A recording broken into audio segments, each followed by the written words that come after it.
যেভাবে ভোট চুরি করার ব্যবস্থা করছে, ভোট বন্দি করা যাকে বলে, তার প্রতিবাদ আছে। বাঙালিদের উপর অত্যাচার হচ্ছে, তার প্রতিবাদ আছে। সারা ভারতবর্ষ জুড়ে গণতন্ত্রকে নষ্ট করে দিয়েছে। সেই গণতন্ত্রকে যে নষ্ট করেছে তারই প্রতিবাদে আজকের এই ভোটারকে ক্যান্সেল করে দিচ্ছে। 2024-এ যে ইলেকট্রাল রোল রয়েছে সেই ইলেকট্রাল রোল থেকে রিভিশন তার আগেকার কেন? তারা তো বলছে দাদা কি 17 লাখ ভুয়া ভোটার আছে পশ্চিমবঙ্গে। দাদা ওটা কে বলেছে? বিজেপি বলছে, বিজেপি নেতারা। কে বলেছে? সুকান্ত বলছে, শ্রমিক বলছে। সুকান্তদের নেশা টেশাগুলো একটু বেড়ে গেছে, তাই জন্য এসব কথাবার্তা বলছে। শ্রমিকও বলছে। শ্রমিক তো সবে তো হলো, শ্রমিকের আর কি হবে? শ্রমিক তো জীবনে কোনোদিন গ্রাম বাংলায় যায়নি, কিছুই করেনি। শ্রমিক আবার পশ্চিমবাংলা বুঝবে কি করে? ভিন রাজ্যে বাঙালিদের হেনস্থার প্রতিবাদে দিল্লিতে সরব হয়েছেন তৃণমূল সাংসদরা। সংসদের বাইরে ধর্নায় তারা স্লোগান তুলেছেন। জবাবে কি বললেন বিজেপি সাংসদ শ্রমিক ভট্টাচার্য, দেখুন।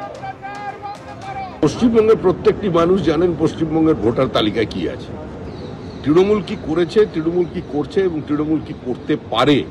আজকে পশ্চিমবঙ্গের মানুষ এ বিষয়ে সচেতন। আমরা 17 লক্ষ ভুয়ো ভোটারের কথা বলেছি, তাই আর হতে দিন, সংখ্যাটা আরো বাড়বে। ভুয়ো ভোটারের উপর নির্ভর করে একটা রাজনৈতিক দল ক্ষমতায় টিকে থাকতে চাইছে।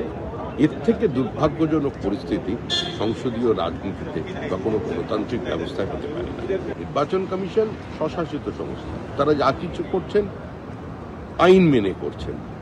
আর সুপ্রিম কোর্টে তো গিয়েছিলেন, সুপ্রিম কোর্ট তো অফোল্ড করেছে, বন্ধ করতে বলেন। কল্যাণ বন্দ্যোপাধ্যায় তো একজন আইনজীবী, আইনের মানুষ, তিনি আইনের কথা বলবেন, তিনি সব রাজনীতির কথা বলছেন।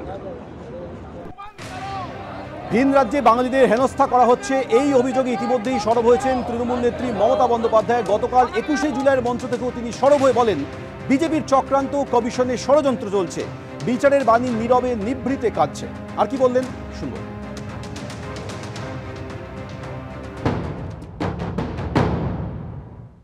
বিজেপির চক্রান্ত তো চলছে, নির্বাচন কমিশনের ষড়যন্ত্র চলছে, বিচারের বাণী নীরবে নিভৃতে কাঁদছে।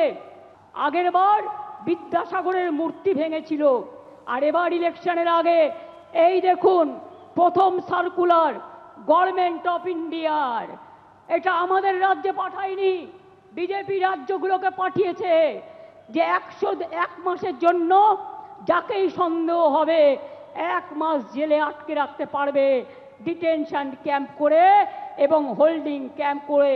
এটা হচ্ছে তার নোটিফিকেশন গভর্নমেন্ট অফ ইন্ডিয়া 2রা মে 25 তারিখে পাঠিয়েছিল, যার জন্য আজকে 1000-এর ওপর লোক, তাদের কাউকে বাংলাদেশে নিয়ে গেছে, কাউকে রাজস্থানের জেলে ঢোকানো হয়েছে, কাউকে উত্তরপ্রদেশে, কাউকে ছত্তিশগড়ে, কাউকে মধ্যপ্রদেশে, এমনকি উড়িষ্যা পর্যন্ত। আমি বলি বিজেপির নেতৃবৃন্দকে, মনে রাখবেন এটা তো আমি দেখালাম 2002-এর, তাছাড়াও আর একটা চিঠি আমাদের কাছে এসছে, সেটা হচ্ছে আপনার জুলাই মাসে পাঠিয়েছে, procedure for deportation of illegal Bangladeshi nationals Rohingya, এটা তো পাঠিয়েছে।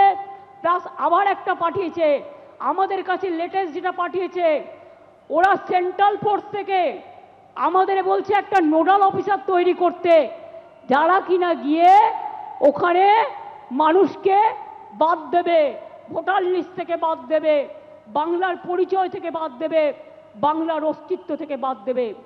বাংলা ভাষার ওপর চলছে বিরাট সন্ত্রাস। বাংলা ভাষায় কথা বলা নাকি যাবে না।